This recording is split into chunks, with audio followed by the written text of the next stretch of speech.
I felt the icy chill of the hospital monitors flatlining before I actually heard them. Standing over my bed wasn't a team of doctors. It was my younger sister, Brianna. She was wearing my custom Vera Wang wedding gown. Her fingers were laced with Ryan's, the man I was supposed to marry in 2 weeks. They were both smiling. As the darkness pulled me under, Brianna leaned in. Her cloying floral perfume suffocated me.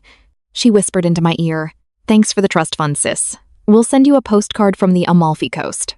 I died with the bitter taste of betrayal in my mouth. But fate has a twisted sense of humor. When my eyes snapped open again, I wasn't in a cold morgue. I was sitting in my sunlit living room, staring at a calendar date exactly 6 months before my ruin. They thought they had won. But this time, I held the pen. And I was rewriting the ending. In my first life, I was what you'd call a textbook martyr. I was the responsible older sister, the dutiful daughter, the fiercely loyal fiancée. My name is Amanda Whitfield, and for 27 years, my entire existence revolved around keeping everyone else afloat, even if it meant drilling holes in my own boat. Brianna, my younger sister by 3 years, was the family's fragile porcelain doll. She had asthma as a child, and somehow that turned into my parents treating her like a stiff breeze might shatter her. If Brianna wanted my toys, she got them. If Brianna wanted the bedroom with the window seat, I packed my bags. And when Brianna wanted my fiancé, my family expected me to step aside with a smile. Ryan Mitchell came into my life during my sophomore year of college. He was charming, aggressively average in his ambitions, but he had a boy-next-door smile that made me feel safe. He called himself an architect, though he spent more time sketching dream houses than passing his licensing exams. I loved him with a blinding, foolish devotion. I paid for our apartment. I funded his startup design firm. I eagerly accepted when he proposed with a modest ring. A ring I later found out was bought with a loan taken out in my name. The betrayal didn't happen overnight. It was a slow drip of poison. It started with Ryan giving Brianna rides home from her barista job. "The subway was too dangerous at night," he said. Then it escalated to inside jokes at Sunday family dinners. I brushed off the unease, twisting in my gut. I told myself I was being paranoid. Ryan was an honorable man, and Brianna was my flesh and blood. The shattering of my delusion happened on a rainy Tuesday in November. I came home early from a business trip to Chicago. The apartment was supposed to be empty. Instead, I found a trail of discarded clothing, Ryan's tweed jacket draped over the hallway console, and a lace bralette I had bought Brianna for her birthday, lying on the rug. I stood in the doorway of our bedroom, paralyzed. They were tangled in the sheets I had washed 2 days prior. The audacity of it broke something fundamental inside my brain. When I screamed, Ryan didn't look remorseful. He looked annoyed. Brianna pulled the covers up, her lip trembling, turning on the tears. "Amanda, it's not what you think," Ryan said, scrambling for his pants. She was having a panic attack. She needed comfort. "Comfort?" I shrieked, my vision blurring with hot tears. "You're inside my sister, Ryan. Is that a medical procedure now?" The argument spilled out into the pouring rain. I packed a bag, desperate to escape those walls. Ryan followed me to my car, not to apologize, to demand the keys to the BMW. He needed it for a client meeting. Brianna stood on the porch, wrapped in my cashmere cardigan, crying softly. "You never understood her, Amanda," Ryan yelled over the thunder. He stood between me and my car. "You're always so cold, so focused on your career. Brianna needs me. She has a gentle soul. You just make everyone feel inadequate." His words blinded me with injustice. I pushed past him, tears streaming down my face. I got into the driver's seat. I didn't care about the rain or the slick roads. I just wanted to get away from the people I had loved. But I never made it to my hotel. At the intersection of 4th and Elm, a drunk driver ran a red light. The impact crushed the driver's side of my car. I woke up in the ICU 2 days later, paralyzed from the waist down. My organs were failing. Over the next 3 weeks, I lay trapped in a broken body, forced to watch the theater play out around me. My parents fussed over Brianna, who claimed the stress was causing her chronic fatigue. Ryan rarely visited. When he did, he checked his phone or held Brianna's hand in the corner of the room. The final nail came on the night my body finally gave out. The doctors had stepped away. Ryan and Brianna approached my bed. They didn't know I was conscious. The medication made me look comatose. The lawyer said the trust fund transfers to me automatically if she doesn't make it, Brianna whispered. Her voice held no sadness at all. Ryan kissed her temple. We just have to wait a little longer, babe. Then we can finally start our life. No more hiding. She smiled a chilling, triumphant smirk. She leaned over me. Thanks for the trust fund, sis, she whispered. The monitor flatlined. The cold took me. And then I woke up. Gasps tore from my throat as I bolted upright. My hands clutched my chest. My heart hammered against my ribs. I threw the blankets off. I expected the sterile sheets, the IV tubes, the paralyzed legs. Instead, I saw the heavy mahogany bed frame from the apartment Ryan and I shared. I looked down. My legs were whole, unbruised, humming with life. I flexed my toes. I kicked the air. A hysterical laugh bubbled up from my throat. I scrambled to the full-length mirror. I looked healthy. The dark circles were gone. My skin had color. I grabbed my phone, my hands shaking. April 14th. I stared at the glowing numbers until they burned into my retinas. 6 months. I had been thrown exactly 6 months into the past. It was the week before Ryan and I were set to send out our wedding invitations. The exact week Brianna's car broke down. The week she started relying on Ryan for rides everywhere. The bathroom door opened. Ryan walked out, a towel wrapped low around his waist, water dripping from his hair. The sight of him, the man who had stood over my deathbed, calculating his inheritance, sent a wave of nausea through me. I gripped the edge of the dresser to stay standing. "Morning, beautiful," he said, flashing that boy-next-door smile. "You're up early. Bad dream?" I dug my fingernails into my palms. Do not scream. Do not attack him. If you blow up now, you have no proof. You're just the crazy, jealous fiancé. Something like that, I managed to say, forcing my face into a neutral expression. It was the hardest thing I had ever done. Just pre-wedding jitters, I guess. He chuckled, walking over to kiss my forehead. I held my breath, suppressing the urge to shove him away. "Don't stress, Amanda. Everything's going to be perfect." "By the way," Brianna texted, her alternator gave out. "I'm going to swing by and drop her at her shift." There it was, the beginning of the end. In my past life, dropped his cheek and called him a good man for helping her. Today, I looked him dead in the eye and smiled. "Of course," I said, my voice smooth as glass. "Tell her I said hi. And Ryan?" He paused, one arm halfway through his shirt. "Yeah, drive safe." Once the door clicked shut, the facade dropped. I collapsed onto the floor. I pulled my knees to my chest. I let out a silent, racking sob. I cried for the life I had lost, for the girl who had loved blindly and died horribly. When the tears stopped, something else replaced them. A cold, calculating rage. A fire that burned absolute zero. I didn't just want to break up with Ryan. A breakup was too clean. It let them play the victims. It let Brianna run to my parents crying about how intimidating I was, how she and Ryan couldn't help falling in love. No, I was going to let them build their glass house. Then I was going to drop a boulder on it. I was going to obliterate their reputations, secure my assets, leave them with absolutely nothing. The first step was information. I spent the morning researching discreet surveillance equipment.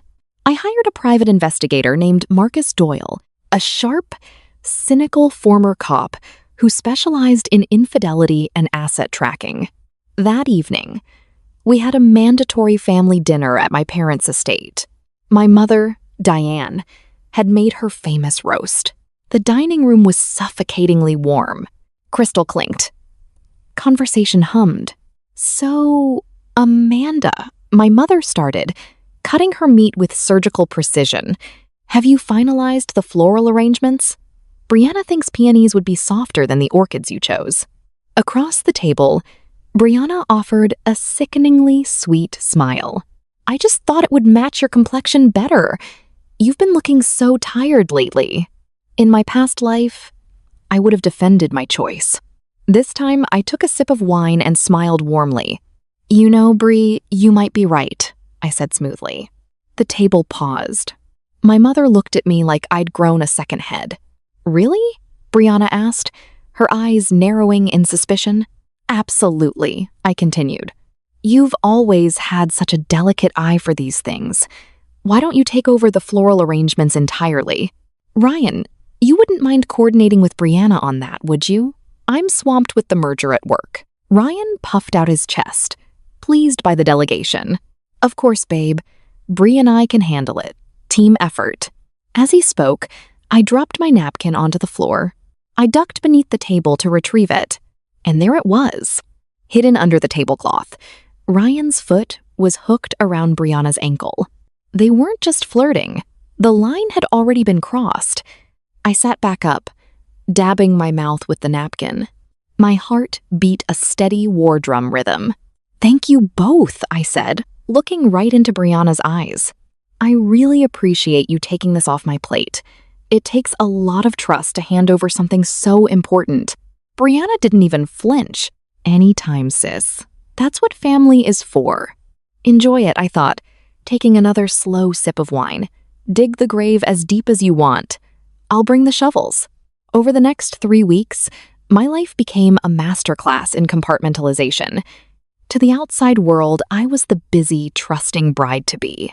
To Marcus Doyle, I was the ultimate client. The evidence poured in faster than I could process it. Photos of Ryan and Brianna entering a cheap motel on the edge of town.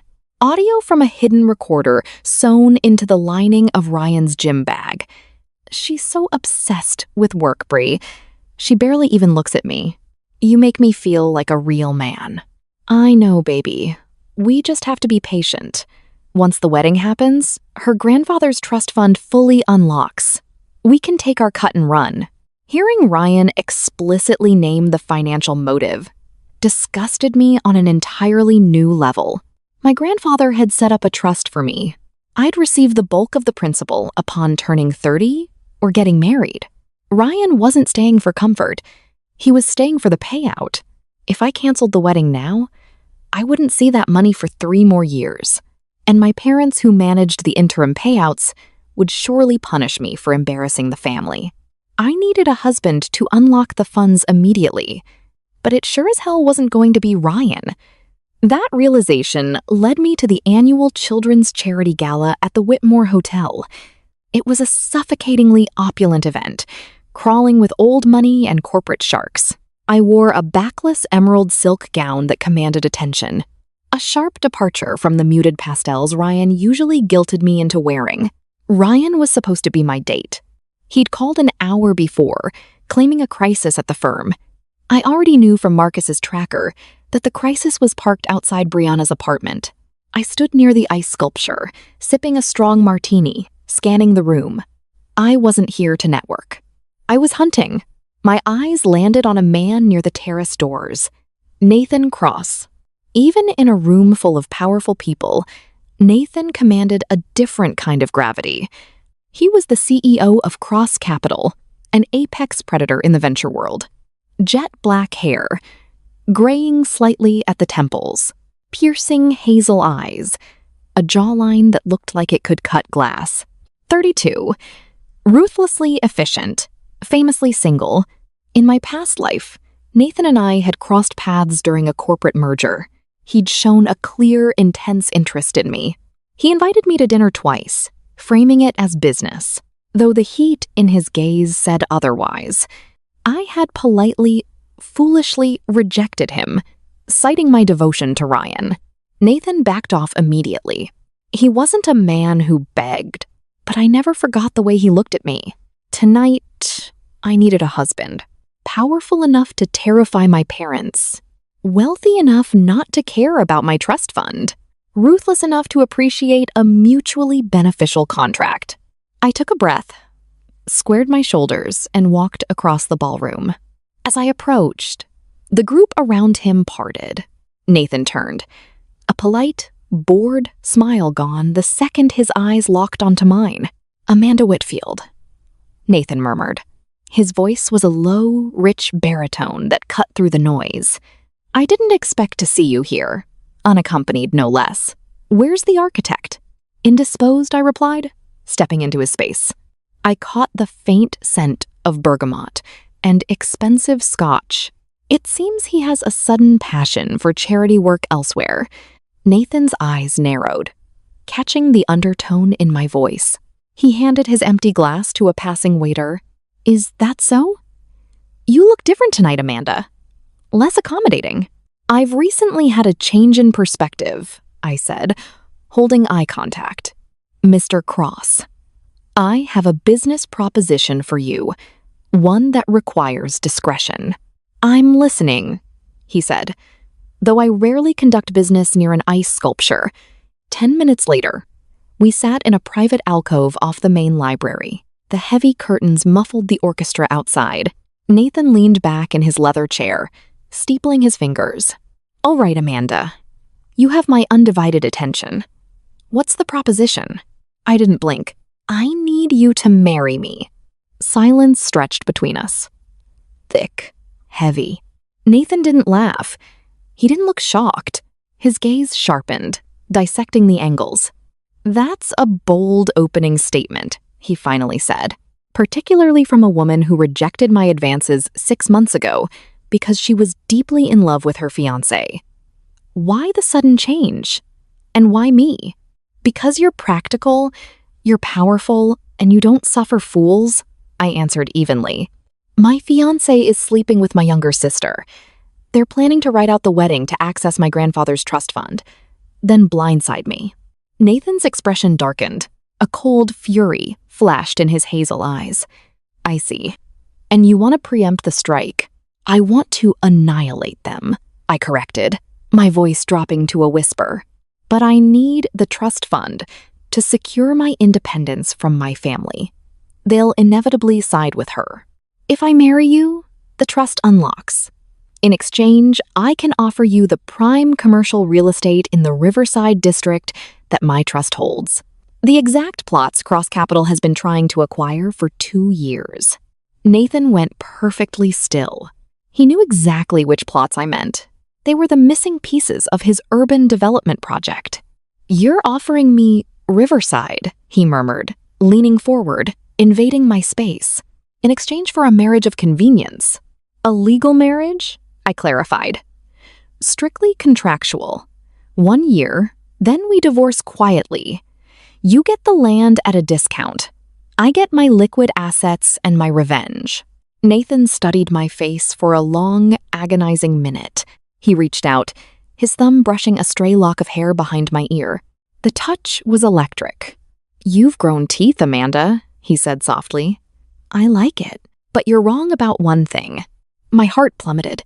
"Which is, if I sign my name to a marriage certificate with you," Nathan said, his eyes locking onto mine with a possessive intensity, "there will be no quiet divorce in a year. I don't rent, Amanda. I own. If you want my protection and my name, to crush those parasites you play for keeps." He extended his hand. "Do we have a deal, future Mrs. Cross?" I looked at his outstretched hand.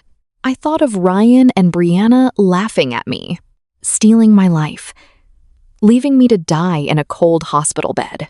I placed my hand in his. His grip was warm, firm, unyielding. Deal. The morning after the gala, I sat in the sterile conference room of Patterson and Associates, the most ruthless corporate law firm in the city. Across the table sat Nathan, devastatingly sharp in a charcoal suit. And his lead attorney, Richard, a man with the warm, inviting eyes of a great white shark. "To be clear, Miss Whitfield," Richard said, sliding a thick stack of documents toward me. "Upon the marriage, your grandfather's trust will disperse the principal into an account solely in your name. Mr. Cross waives all rights to this capital. In return, the Riverside deeds transferred across capital within 48 hours. As for Mr. Cross's assets, which are substantial, you waive all claims, save for a generous severance should the marriage dissolve. The agreed minimum term, as Mr. Cross has insisted, is indefinitely open-ended." I glanced at Nathan. He watched me with that same predatory, calculating gaze. He wasn't playing a game. He was securing an empire. "Where do I sign?" I asked, clicking my pen. 3 days later, on a gloomy Thursday, while Ryan thought I was at a bridal fitting, Nathan and I stood before a judge in a private chamber. No flowers, no string quartet, no cheating sister waiting in the wings, just the heavy thump of a stamp. "By the power vested in me by the state, I pronounce you husband and wife," the judge droned. Nathan turned to me. There was no hesitation. He cupped my jaw, his thumb tracing my cheekbone, and kissed me. It wasn't a polite, contractual peck. It was commanding, deeply possessive. It sent a shockwave of heat straight to my toes. "Welcome to the family, Mrs. Cross," he murmured. "Now let's go bury your ex." With the marriage certificate signed and my trust fund quietly rerouted to a secure account, the trap was fully set. All I had to do was let Ryan and Brianna keep digging. I returned to the apartment that evening, playing the exhausted, stressed bride. I found Ryan lounging on the sofa, scrolling his phone. Empty takeout containers littered the coffee table. I noted the 2 sets of chopsticks. "Hey, babe," Ryan said, barely looking up. "How was the fitting?" "Brianna dropped by earlier to grab a sweater. You were out." "It was fine," I lied smoothly, dropping my keys into the bowl. "Just finalizing the alterations. Have you handled the catering deposit yet? The coordinator at the Whitmore called twice today." Ryan sighed heavily, rubbing his neck like I'd asked him to move a mountain. "Amanda, I told you, my firm's cash flow is tied up in the Sutton project right now.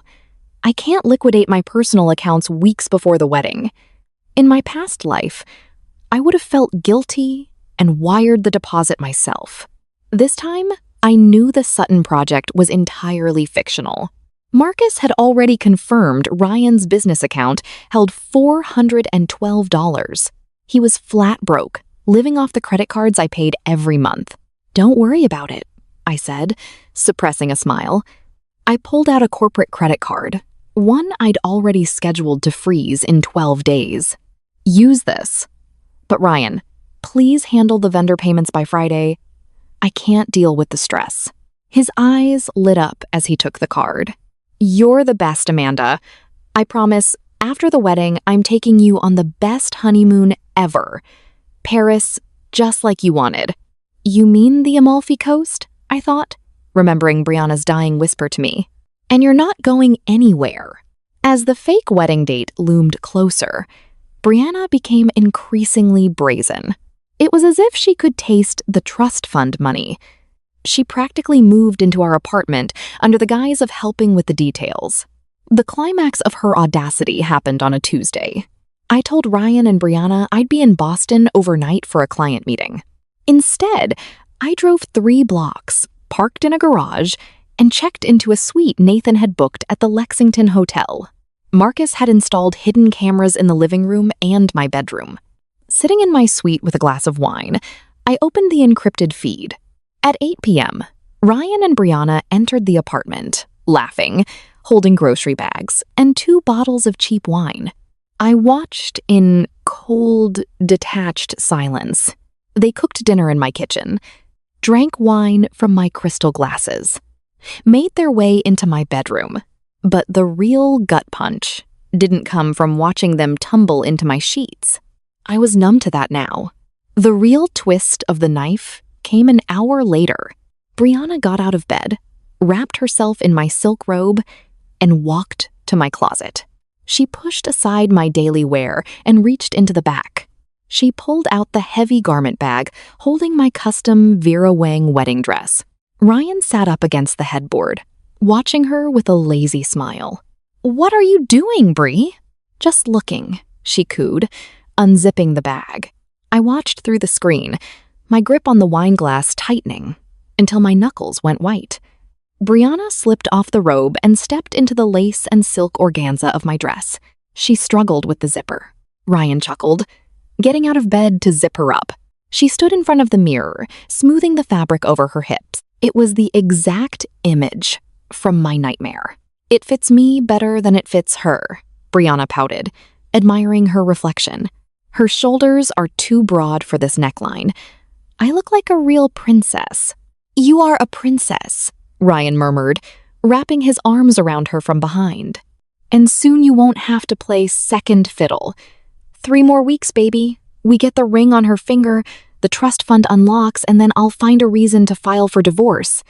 With the infidelity clause I convinced her to leave out of the prenup, I'll take half of it and we'll disappear." I can't wait to see the look on her perfect, superior face when she realizes she's lost everything. Brianna giggled, leaning back against him. She always thought she was so much better than me. I closed the laptop softly. I didn't cry. I didn't rage. A profound, icy calm settled over me.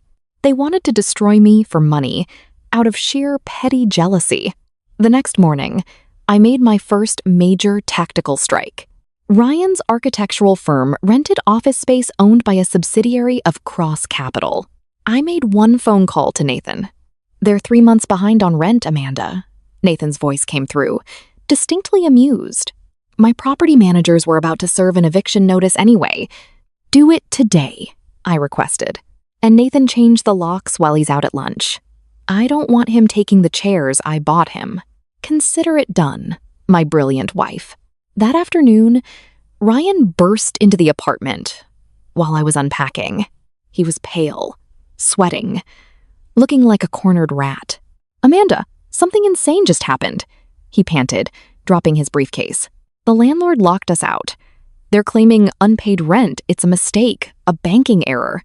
I need you to wire $70,000 right now, or they're going to auction off my servers." I looked up from folding a sweater, my face a mask of mild concern. 70,000? "Ryan, honey, I can't. I moved all my liquid cash into the joint wedding account yesterday to clear the final vendor checks. Remember?" "Well, pull it out," he yelled, his facade cracking. "This is my business, Amanda. You're supposed to support me." "I literally have $300 in my checking account right now, Ryan." I lied smoothly. "Everything else is locked up until the wedding, unless you want to use the corporate card I gave you." His face drained of color. I maxed it out on the catering and floral deposits. He hadn't, of course.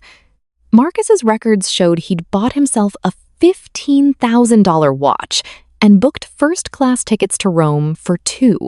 "Oh, Ryan," I said, letting a disappointed sigh escape. "I don't know what to tell you. You'll just have to call the landlord and beg for an extension until after we're married."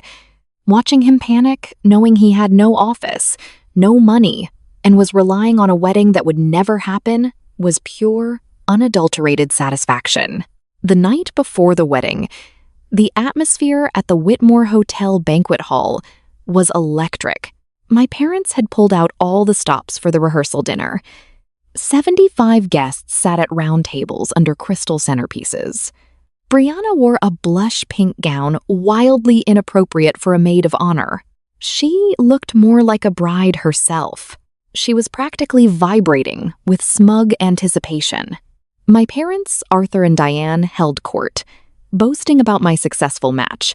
Ryan sat beside me, his leg bouncing nervously.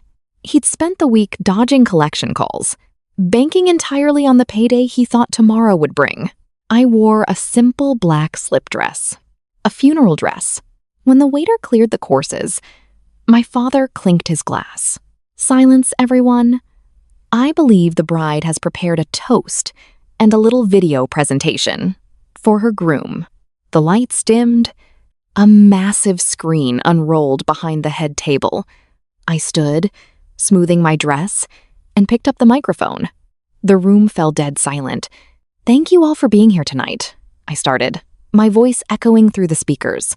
"They say a wedding is the union of two souls, built on trust, loyalty, and honesty. Over the last 6 months, I've learned exactly what those words mean to Ryan." Ryan smiled, squeezing my hand. I stepped out of his reach. "I wanted to share a few special memories with you all," I continued, gesturing to the technician in the back. "A timeline of our love." The projector clicked on. Instead of a cheesy engagement montage, the screen filled with stark security footage. A black and white feed from our living room. The timestamp read, 2 weeks ago. The video showed Ryan and Brianna, not just hugging fiercely, making out on the sofa I had purchased. Her hands tangled in his hair, his hands roaming over her body. A collective gasp sucked the oxygen out of the room. Someone dropped a glass. It shattered against the marble floor.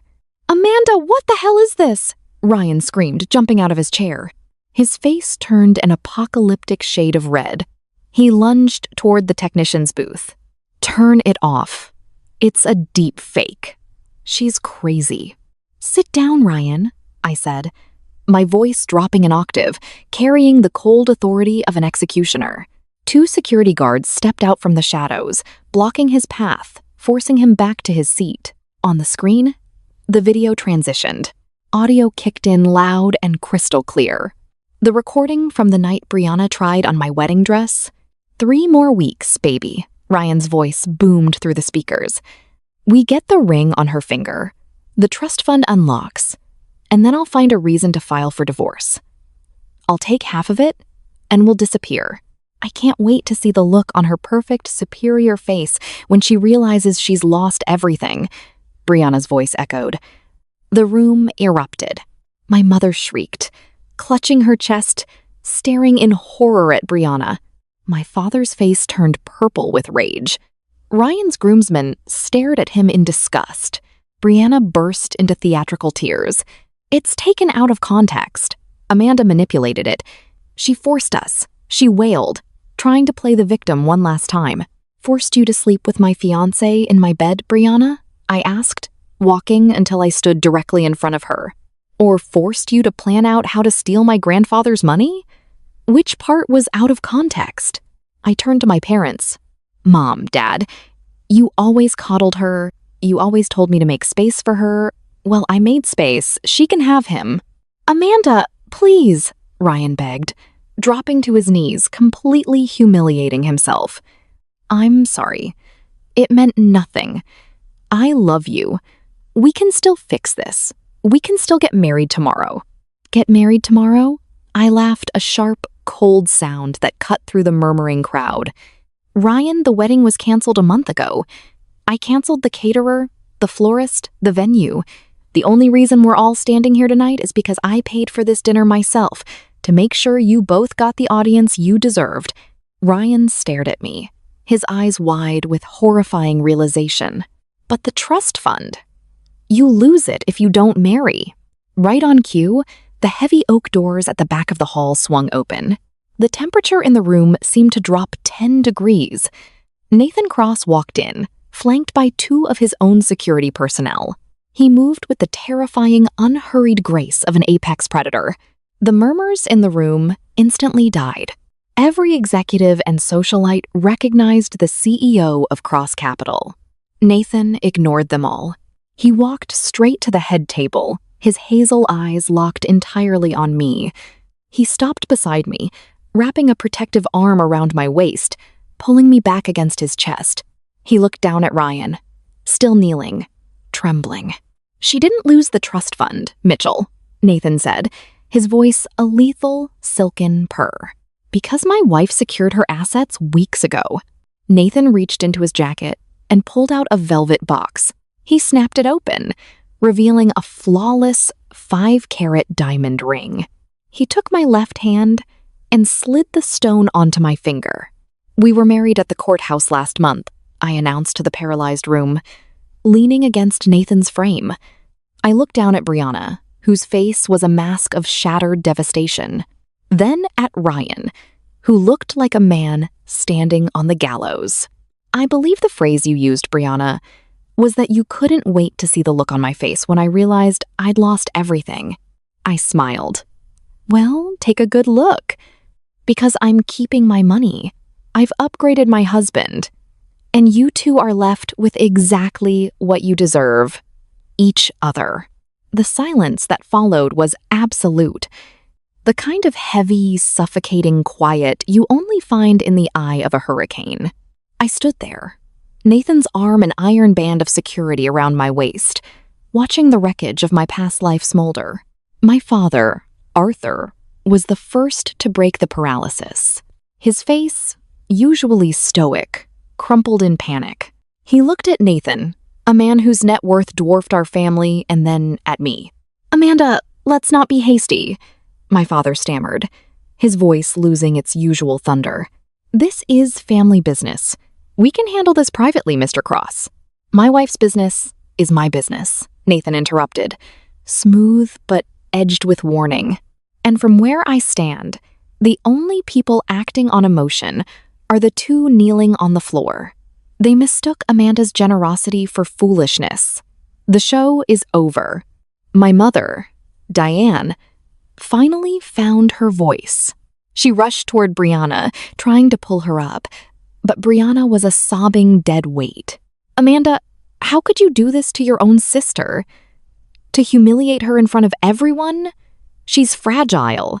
I looked at the woman who had birthed me, feeling absolutely nothing. In my past life, her words would have gutted me.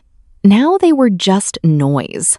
"Mother, if her fragility involves a 6-month affair in my bed and a plot to steal my inheritance, then she needs a lawyer, not a hug," I said, my tone ice cold. "My attorney will be sending a formal cease and desist tomorrow morning. You're no longer authorized to manage or comment on my grandfather's trust. It's been fully liquidated and transferred to a private account." Ryan finally staggered to his feet. He looked like a man who'd been hit by a freight train. The boyish charm had melted away, leaving a terrified hollow shell. "Amanda, I have nothing," Ryan rasped, his eyes darting around the room, finding zero sympathy. "My office is locked. My accounts are drained. You can't just leave me like this." "I'm not leaving you, Ryan," I replied, a slow smile touching my lips. "I'm giving you exactly what you earned. A fresh start with Brianna. You two are perfect for each other." Nathan squeezed my hip, signaling it was time to go.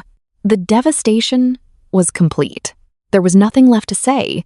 "Have a wonderful evening, everyone," Nathan addressed the crowd, his tone mockingly polite. "The bill is settled. Enjoy the dessert." He guided me out of the hall. As the heavy doors closed behind us, cutting off Brianna's wailing and my father's shouting, I let out a breath I'd been holding for 6 months. My legs trembled slightly, the adrenaline crashing. Nathan stopped in the middle of the grand, empty corridor. He turned me to face him, his hands resting gently on my shoulders. "You held up beautifully," he murmured, his thumb brushing a tear from the corner of my eye. "Are you all right, Amanda?" I looked up into his hazel eyes, realizing this man wasn't just a business partner. He was my shield. "I'm better than all right," I breathed, a genuine laugh escaping me. "I'm free." Nathan's gaze darkened, dropping to my lips. "Good, because tomorrow the real work begins. I don't just want them embarrassed, Amanda. I want them erased from your orbit." The next 48 hours were a masterclass in scorched earth tactics. Nathan didn't just have power. He had absolute terrifying efficiency. The morning after the rehearsal dinner massacre, the society pages ran a front-page blind item about a spectacularly foiled gold-digging groom and a sisterly betrayal of biblical proportions. No names were printed, but in our circles, everyone knew exactly who it was. Ryan was officially evicted from his office building by 10 a.m. When he tried to go back to the apartment we shared, he found the locks changed. His cheap suitcases sat on the curb, guarded by a very bored security detail. As for Brianna, the fallout was instantaneous. My parents, desperate to save face, quietly sent her to a wellness retreat in Sedona. But the damage was done. Her circle of friends dropped her overnight. No one wants to associate with a liability caught on camera plotting theft. I moved into Nathan's sprawling penthouse overlooking the city park. A fortress of glass, steel, and quiet luxury. For the first time in 2 lives, I felt entirely safe. 6 months passed. In my past timeline, this would have been the month I lay dying in a hospital bed. Instead, I sat on a velvet sofa in Nathan's private study, sipping a rich Cabernet, reviewing the quarterly profits of my newly independent real estate portfolio. The marriage of convenience had subtly, inevitably shifted. Living with Nathan Cross was like living with a dormant volcano. There was a constant simmering heat beneath the surface. The turning point happened on a rainy Tuesday, eerily similar to the day of my fatal accident in the old timeline. I'd spent the afternoon curled up in the library. A wave of phantom anxiety washed over me. The memory of the crash. The screeching tires. The crushing metal. It all came flooding back. Nathan came home early. He found me staring blankly at the rain against the windows. He didn't ask questions. He took off his jacket, sat beside me, and pulled me into his chest. "You're here?" he whispered, his lips pressed against my hair. "You're safe. I've got you, Amanda. I will always have you." I broke down, sobbing into his shirt, releasing the trauma of a death only I remembered. When I finally looked up, his eyes were fierce with an emotion dangerously close to love. He kissed me then, not to prove a point, not to seal a contract, with a desperate, all-consuming hunger. That night, the boundaries of our arrangement shattered completely. I wasn't his business partner anymore. I was his wife. While my life ascended into the stratosphere, Ryan and Brianna's reality plunged into the abyss. Poverty is a fantastic magnifying glass for a person's true character. Without my credit cards funding his lifestyle, Ryan turned bitterly resentful. Brianna, stripped of her trust fund dreams, realized that playing house in a cramped one-bedroom apartment wasn't nearly as romantic as sneaking around a luxury condo. Marcus kept me updated with monthly reports. It was morbid curiosity, but I needed to know the threat was neutralized. "They're tearing each other apart, Mrs. Cross," Marcus reported over a secure call in late October. Ryan is working as a junior draftsman at a strip mall firm, barely making minimum wage. Brianna tried to get a job at a boutique, but a background check pulled up the credit fraud Ryan committed. Remember those vendor deposits he claimed he made on your corporate card? The watch? The Rome tickets? When you froze the card and flagged the transactions, the bank launched an investigation. He tried to claim you authorized them, but since you were documented out of state, the fraud department flagged him. His credit score is practically non-existent. The twist came 2 weeks later. Ryan, desperate and cornered, attempted a final, pathetic Hail Mary. He hired a bottom-feeding lawyer and filed a civil suit against me, claiming emotional distress. Demanding a portion of my trust fund under the guise of palimony, Nathan didn't laugh. He orchestrated a bloodbath. We didn't just countersue. Nathan unleashed his armada of corporate attorneys on Ryan's entire existence. During discovery, his team subpoenaed Ryan's old business records.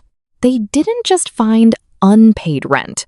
They found Ryan had been systematically forging signatures on municipal building permits for years, pushing through cheap, unsafe designs for quick payouts. The civil suit vanished instantly, replaced by a criminal investigation. I sat in the back of the courtroom on the day of Ryan's arraignment. He wore an ill-fitting gray suit. He looked gaunt, his hair thinning, the boyish charm completely eroded by stress and cheap whiskey. Brianna wasn't there. She'd abandoned ship the moment criminal charges dropped, fleeing to a distant cousin's house in Ohio. As the judge read the charges, fraud, forgery, grand larceny, Ryan turned and saw me in the gallery. He wore a pristine white suit, a subtle nod to the wedding he ruined. A massive diamond glittered on my finger. Nathan sat beside me, looking bored, his arm draped over the bench. Ryan's eyes filled with regret and terror. He mouthed the word, "Sorry." I didn't smile. I didn't gloat. I simply broke eye contact, turned to my husband and whispered, "I'm hungry. Let's go to lunch." Ryan Mitchell was sentenced to 4 years in a white-collar federal penitentiary. The glass house hadn't just shattered. The earth had swallowed it whole. A year to the exact day after I woke up in my own bed, breathless and terrified of a death only I remembered, I stood in the center of the cross-Capitol boardroom. The floor-to-ceiling windows offered a dizzying view of the skyline. The air was crisp, the sky a bruised, brilliant purple. But inside, I felt entirely, radiantly warm. The anniversary of my death hadn't been spent cowering under the covers. Instead, Nathan and I had spent the morning finalizing the massive Riverside development project. It wasn't just a commercial hub anymore. We'd integrated a community center, funded by the compounded interest of my grandfather's trust. My assistant, Clara, knocked gently before stepping in. "Mrs. Cross," she said, holding a massive arrangement of white orchids. "These just arrived at the front desk. There's a card." I didn't need to read it. I recognized the florist's ribbon, the same boutique my mother had used for decades. "Read it," I instructed, not looking up from the blueprints. Clara cleared her throat, breaking the seal. "Dearest Amanda, it's been a year of terrible misunderstandings. Your father's health has been poor, and we miss our eldest daughter. Please, let us take you and Nathan to dinner. We can put the past behind us. Love, Mom." I let out a harsh, humorless laugh. For months, they had tried this. First, aggressive voicemails from Arthur demanding I remember my duty to the family. When Nathan's lawyers threatened harassment suits, the tactic shifted to pitiful, guilt-tripping gestures.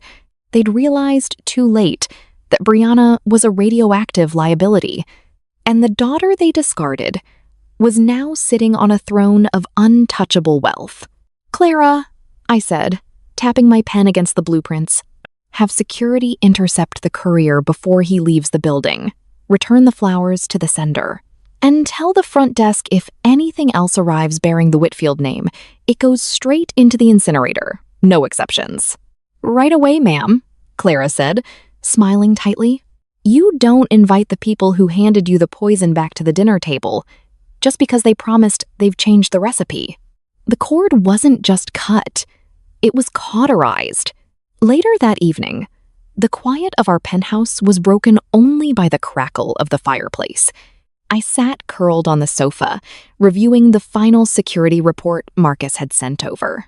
I didn't employ Marcus to stalk them anymore. I employed him to ensure they never got within 50 miles of my life.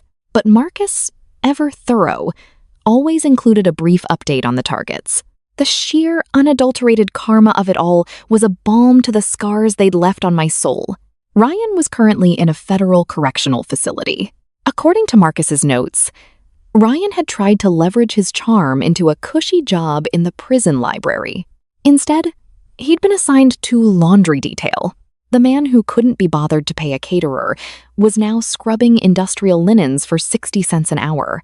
His architectural license was permanently revoked. And Brianna, the fragile, delicate sister who needed Ryan to protect her from the subway, after fleeing the city, she'd bounced between distant relatives until her welcome wore out. Stripped of the family money, she'd been forced to face reality. Marcus's report included a single grainy photograph. Brianna, in a hideous maroon uniform, standing behind the counter of a discount auto parts store in a bleak Ohio strip mall. Her hair, once professionally styled twice a week, pulled back in a frizzy, defeated ponytail. She looked exhausted, aged, utterly miserable. The girl who once complained my custom gown didn't flatter her shoulders was now ringing up spark plugs for minimum wage. Hard karma doesn't just hit back, It completely rewrites the landscape. I closed the file just as the glass terrace door slid open, the crisp scent of autumn wind drifting in. Nathan stepped inside.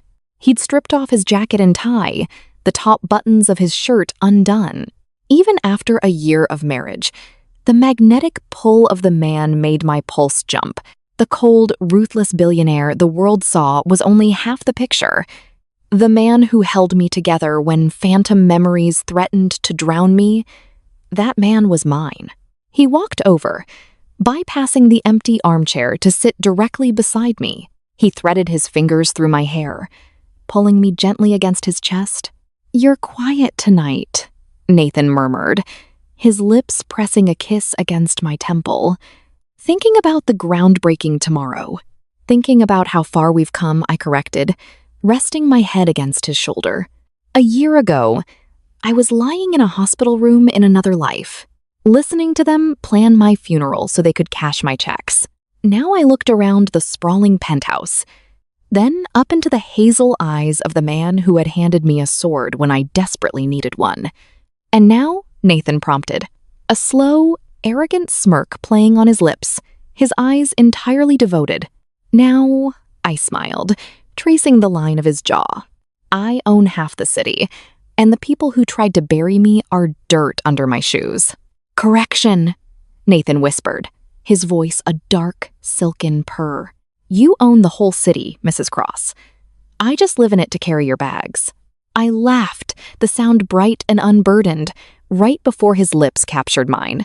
The kiss was a vow, a sealing of a contract that had long ago transcended ink and paper. I took a breath, letting the reality of my new life settle into my bones. I wasn't the martyr anymore.